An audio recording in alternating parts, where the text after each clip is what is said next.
Bobby Sessions. Yeah. 2014. Yeah. What, December? December 31st. You quit your job. Yes, sir. Okay. And what caused you to quit your job? Just fed up. Like, I was fed up working for somebody else. I was fed up taking the scraps that somebody that didn't even know me is giving me. Like, I'm working for you, putting in five days a week, 8 hours a day. You tell me when I'm gonna eat my lunch. You tell me when I can take a break. Like, it was heavy labor too. Like, I had to. I was in this area in the building warehouse work, where every kind of package that I had to deal with was 35 pounds and up. So you dealing with like 70 pounds, 100 pounds every day, back to back to back to back to back to back to back, and you finna tell me I can eat for 15 minutes? Like, it just didn't sit well with me, and I knew I had too much to offer to the world, so I left. Okay, so what was that final breaking point? Because you have a lot of people who are chasing their dreams right now, and they just don't want to start working because they have to live up to a certain image.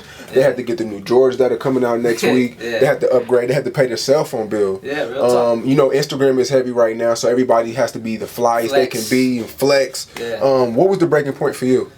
For me personally, it was like I was working to get enough money to be broke. You know what I'm saying? After I pay that cell phone bill, after I pay my rent, pay insurance and all that, I had enough money to eat. I had no money to really pay for studio time or to pay for, sometimes struggling for gas. Like, that last day, I'm waiting on that Friday check, not knowing if I'm gonna make it to work and shit. Like, I'm working to be broke. And like, you at work playing time games like, oh, I'm not gonna check my phone for 5 minutes. And I'm like, what the fuck am I doing? Like, what am I doing with my life right now? Like, I cannot be living like this. And to the person that's trying to live up to the expectation, you don't gotta do nothing. You don't gotta prove shit to nobody but yourself. I think that's a Drake quote.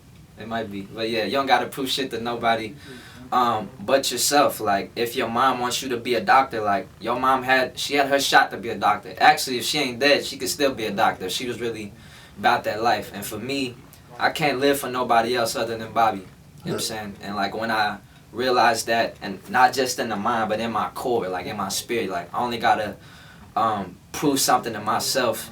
I knew what I had to do, to say the least. So, how much money did you have in your bank account when you quit your job? $50. $50. Like, it's actually crazy thinking about it. I don't know how the money came, how I got there. I had a lot of help, like, thanks to my parents and just people that supported my dream. But like, the universe cannot say no to a man that's determined, and I truly believe that in my soul. Like, you got people like, what's the dude, Thomas Edison, right, with the light bulb. What did the light bulb went to him, right? Yeah, like, he fell like 10,000 times, like, straight. So imagine like time like 5,000, like, you done fell 5,000 times. Everybody closer to you, like this white chest, like, hey, you done fell 5,000 straight times. You need to get this up, go to the army, or do some shit like that. Like, nah, nigga, I trust that this light finna pop up out of here. Like, you know what I'm saying? It's determined. When you're determined, the universe has its way of kind of moving itself out your way and giving you whatever you ask for. Yeah. So how did your mom react, and how did your close friends react? Because we know nowadays it's 1,000 rappers, you know, that's telling their mom the same thing. Yeah. How did your mom react to you quitting the job?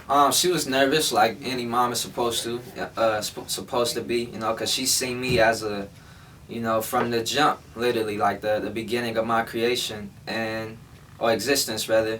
So, my mom's from South Dallas. My mom went to Lincoln. So, in her environment, she's seen a lot of people that had dreams, quote unquote, that they couldn't fly like they thought they could. So, if you see that, it's going to make you nervous as hell if your son, especially I left a fairly good, decent job, like making about $15 an hour. It's not crazy money, but a 21-year-old black in the South, not too bad, you know what I'm saying? So she's gonna be nervous like anybody, like, why would you leave this for this?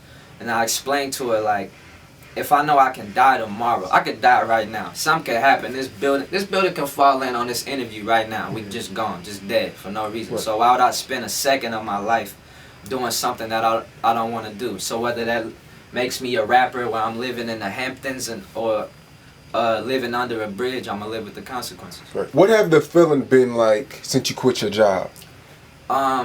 Have you felt more free? You know, freedom.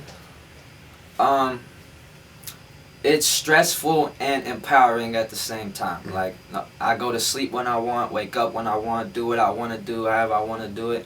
And it's not this thing like you tell people, like people see the Dame Dash interview, he's like, leave your job, do this, do that, and the third. So you think, oh, I'm going to just leave this comfort of this job and be an entrepreneur and it's going to be all peaches and cream. Like, it don't go like that. You're doing triple the work you was doing at the job, but it's your work. You're working for you so you can get something substantial long term versus working for somebody else busting your ass just so they can give you a quarter or two. Like, so it's definitely, it's stressful, but I mean, I would rather go through that stress now.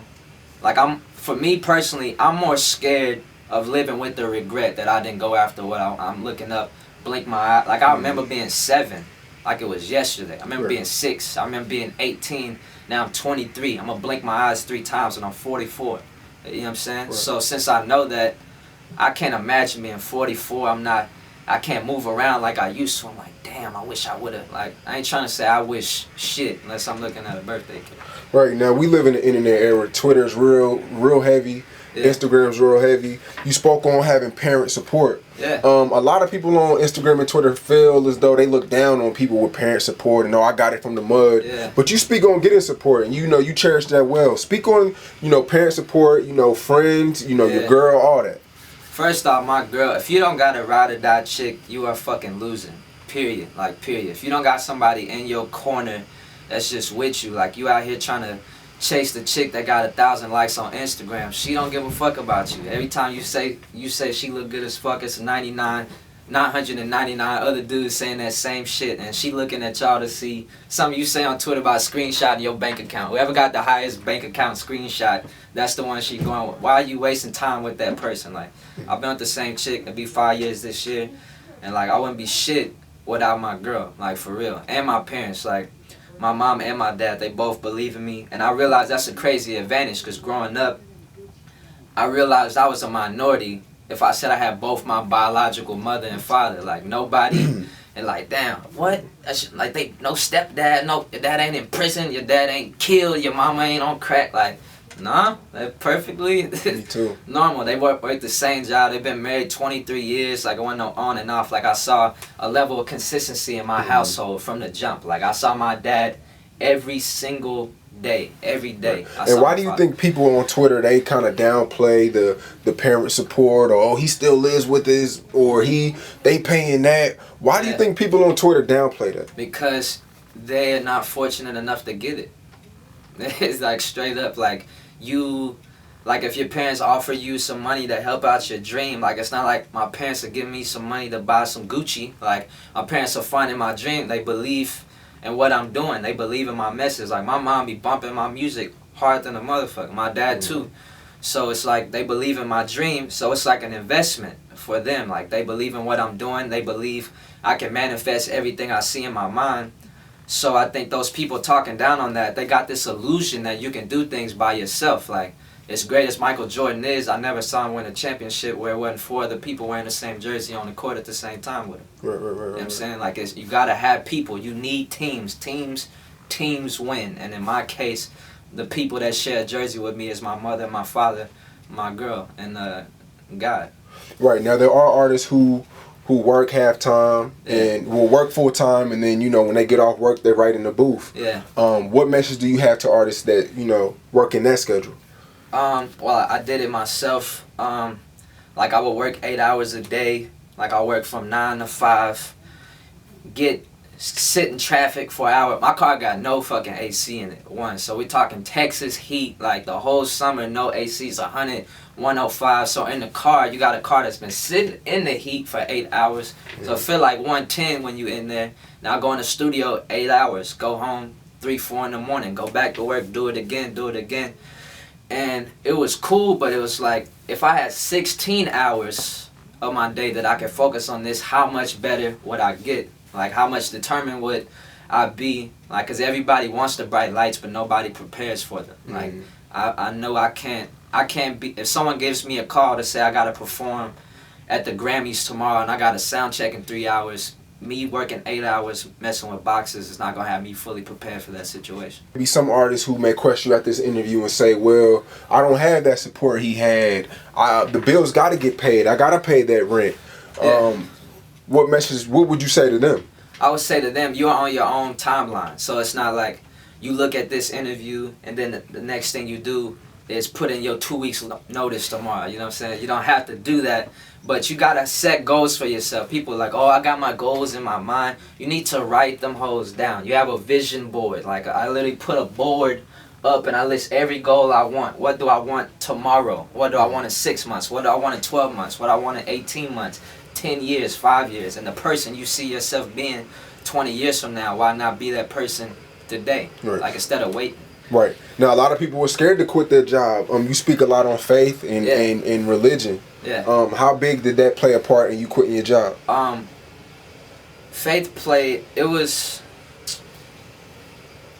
if I say it played 100%, I feel like that's not even a high enough percentage. Like, it's everything. Like, you can't do nothing without faith. For example, if you're that dude, you're saying, oh, I want to make it as an entertainer, but the money you spend, you're not putting it towards your music, you're putting it towards like your clothes so you can go holler at that chick.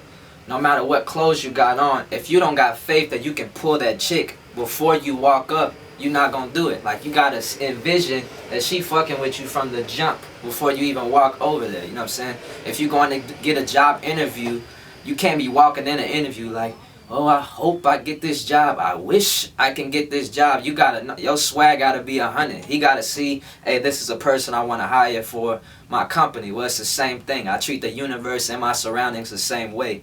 I feel like I can get anything I want. I can attract anything I want. Anything that I see in my mind, I can hold it in my hand.